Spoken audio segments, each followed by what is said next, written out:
हिंगव शेतकरी आम्हाला काहीतरी काकडी लावायची होती. आम्ही काय केले, काकडी लावायची तर आम्हाला गेल्या महिन्यात टमाटाही लावायचं होतं. तर आता काकडी आम्ही 2-3 महिने तर झालं असं हां.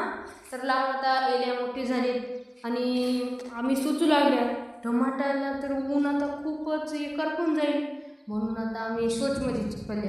आम्ही काय केले, जे काकडीचे एल्या जातात ना त्याला बांधल्या, त्याची सावली त्या टमाट्यावर पडते आणि त्या जेव्हा त्या टमाट्याला ये पाहिजे वारं की ना, तेव्हा आम्ही त्या एलेला त्या वेलीची दोऱ्या कापून टाकल्या. असं आम्ही सोचू लागलो.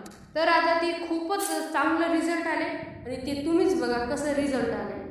याच्यामध्ये एवढा भारी असर पडला आमच्यावरी आणि एवढं भारी आम्हाला फायदा झाला याचं. आमच्या गावामध्ये सगळ्या जणांचं टमाटा असं करपून गेलं पण आमचं करपलं नाही. आम्हाला आमची सगळी तारीफ करू लागले आणि मला हे असंही वाटते बाकी शेतकरी असं करायचं आणि पुढे जायचं.